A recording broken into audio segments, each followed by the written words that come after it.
तनाव है, गोलियां चल रही है। पाकिस्तान अपनी नाकाम कोशिशें लगातार बॉर्डर पर करते जा रहा है। इस बीच में टाइम्स ऑफ भारत आपको झलक दिखाएगा पाक ऑक्यूपाइड कश्मीर पीओके के उस पहले गांव की, जहां का मंजर प्रतिदिन बदल रहा है। आपको बता दें कि लगातार सीज फायर के वायोलेशन के बाद पाकिस्तान को लगता है कि वह भारत की सूरत हाल को बदलने में कामयाब होगा, लेकिन सभी कोशिशें नाकाम हैं, क्योंकि हर एक भारतीय नागरिक जवान की तरह मुस्तैद है हर गांव में। वही तस्वीर पाकिस्तान के इस पहले गांव की है, पीओके की, जहां पर सन्नाटा है। आपको मैं बता दूं कि यहां पर तस्वीर हल्की धुंधली जरूर नजर आएगी, क्योंकि मौसम बादलों से छाया हुआ है, लेकिन सन्नाटा उस पार है, यह यहाँ पर स्पष्ट है।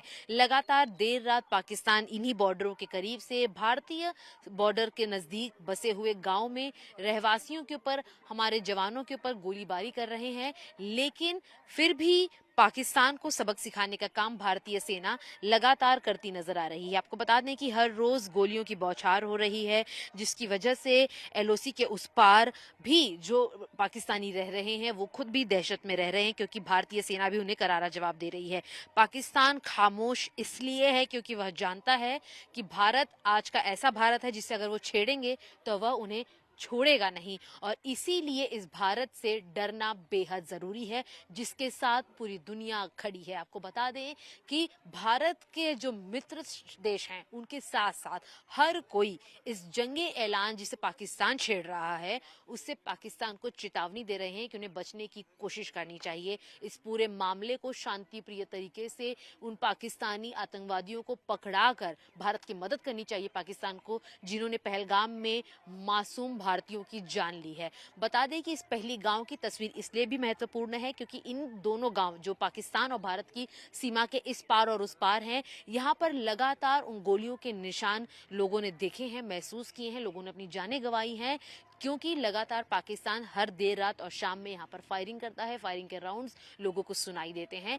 लेकिन इस पहले गांव की तस्वीर इसलिए महत्वपूर्ण है क्योंकि जब भारत रियलिटिएट करेगा, जब उन्हें जवाब देगा, तब इन्हीं गांवों से जो लोग भाग कर जा रहे हैं वह भी पाकिस्तानी सेना से भीख मांगेंगे कि अपने देश को बचाया जाए, क्योंकि भारत जब जवाब देगा तो पाकिस्तान जो फिलहाल लोगों को ललकार रहा है अपने एटम बॉम्ब के नाम पर, वो कांपता नजर आएगा।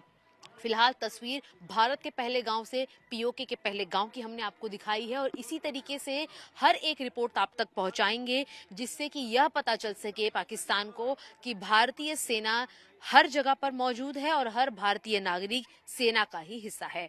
अखंड भारत में जो हिस्सा भारत का था, अब वो किस तरीके से पीओके कहलाता है, उसकी एक जीती जागती तस्वीर 1947 के समय की आपको मैं दिखाते चलूं, जहां पर ये आप जो दो इलाकों के नाम पढ़ पा रहे हैं, मीरपुर और कोटली, जो कि कोटली हमने आपको पाकिस्तान के पीओके का जो हिस्सा है आपको बता दें, उसका पहला गांव है, यहाँ से महज 35 किलोमीटर दूर है। तो वहीं मीरपुर जो है वो दूसरी डिस्ट्रिक्ट है जो कि यहाँ से 29 किलोमीटर दूर है। और जिस तरीके से भारतीय संस्कृति रही है इन इलाकों की, जिसमें हिंदी के बाद उर्दू और कभी कभी उर्दू पहले भी पढ़ी जाती थी, वहां की ये तस्वीर है। आपको एक बार मनोज सिंह तस्वीरें दिखाएंगे कि जिस तरीके से ये डायरेक्शन यहाँ पर जाती है। अगर आपको मीरपुर जाना होता तो आप यहाँ से पहुंचते, जो कि अब पीओके का हिस्सा है। और साफ तौर पर जो यहाँ के रहवासी हैं उनका भी यही कहना है कि जो अन्य आसपास की डिस्ट्रिक्ट थी उनका मुख्य केंद्र बिंदु यही इलाका था, यही बोर्ड, यही चौक था, जहाँ पर एक बस स्थानक था, और साफ तौर पर यह वह गढ़ होता था जिससे कि कनेक्टिविटी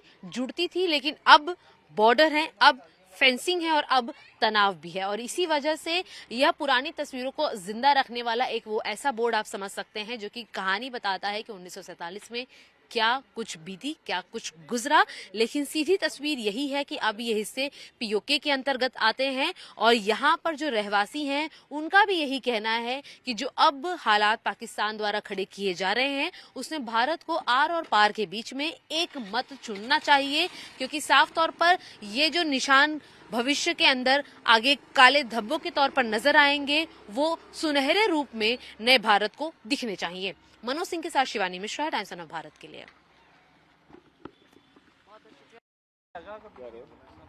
बलवंत जी हमारे साथ जुड़े हुए हैं जो कि पीओके के पहले गांव की कहानी आपको बताएंगे। कोटली मीरपुर हमारे पीछे लिखा है जो पीओके का हिस्सा है, ये उस समय से यहाँ पर है जब ये भारत का हिस्सा हुआ करता था। सर, अब अगर हम समझना चाहें कि कितना सूरत हाल बदला विभाजन के बाद जिसके ये निशान यहाँ पर हैं। हालात की बात करें तो हालात तो कुछ ही नहीं बदला है ना। हालात तो दिन ब दिन खराब ही हो रहे हैं पीओके की वजह से।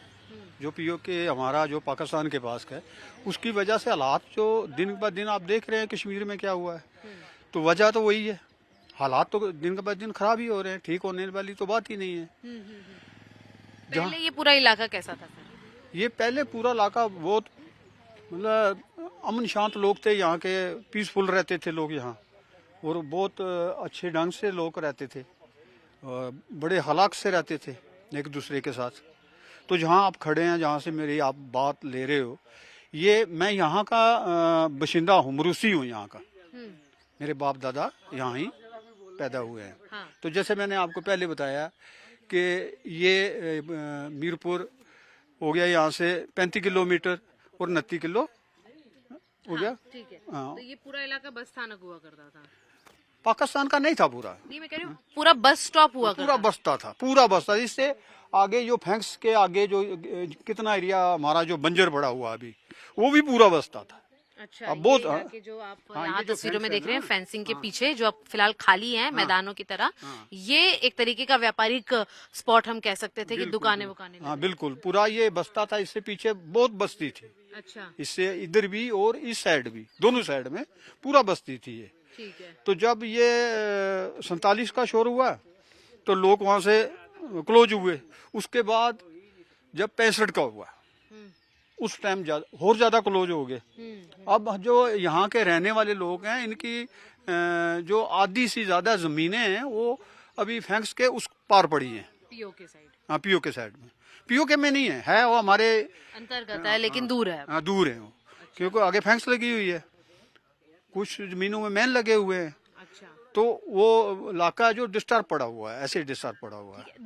दूरियां भी काफी बढ़ चुकी हैं अब भारत के अंदर ही अगर हम बात करें तो पुंछ यहाँ से कितना दूर हुआ करता था, जो अब करीबन 200 किलोमीटर दूर। मैंने बताया ना आपको, पुंछ यहाँ से 52 किलोमीटर था। अच्छा। जो पुराना रास्ता है हाँ। जिस पर घोड़े ले जाके जाते थे ना, सामान लेके जाते थे, तो लाद कर ही ले जाते थे घोड़ों पर ही।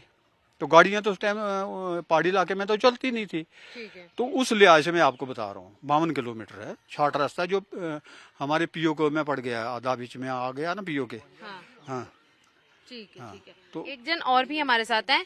सर, आपका क्या नाम है? जी, गुरचरण दास। अच्छा, दादा जी ये बताइए कि अब जब पीओके का रास्ता बन चुका है तो कितनी दूरी पहले हुआ करती थी हमारी उस इलाके में, और अब जो हम बड़ा घूम के जाते हैं?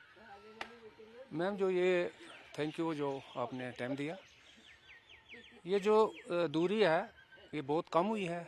अपना जो मुगल रोड है उसके चलने से सुबह जाकर के बंदा शाम को भी वापस आ सकता है। एक्चुअली मुगल रोड जो है जहाँ हम खड़े हैं इधर से शुरू था ये।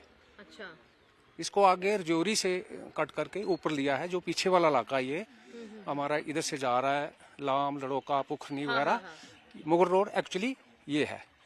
तो ये मीरपुर कोटली से आते हुए सीधा कश्मीर की तरफ जा रहा है। जो पीओके में है। कश्मीर की अगर हम अब जाते हैं तो पहले यहाँ पर कितना रास्ता पड़ता था, अब कितना पड़ता है? अगर यहाँ से मैम कभी चांस बन जाए, यहाँ से जो रोड जाएगा ना वो बिल्कुल शॉर्टकट होगा, क्योंकि 52 मील है ये यहाँ से पुंछ।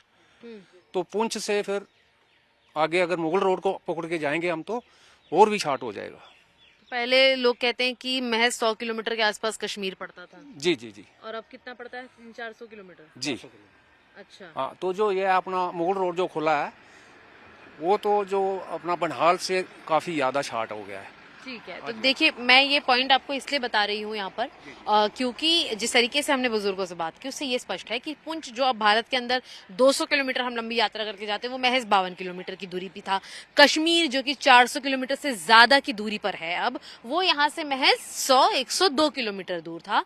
तो यह स्पष्ट है कि ये वो एक ऐतिहासिक स्पॉट है जिसकी जानकारी हर भारतीय को होनी चाहिए, जो यहाँ आना चाहते हैं, जो इस इलाके की जानकारी को रखना चाहते हैं कि किस तरीके से जो हिस्सा हमारा था जो पीओके का हो चुका है, उसकी वजह से ना सिर्फ दोनों देशों के बीच में तनाव है बल्कि इन मुख्य मिडिल पॉइंट में रहने वाले लोगों के लिए भी व्यापारिक और पारिवारिक तनाव बढ़ते हुए नजर आते हैं।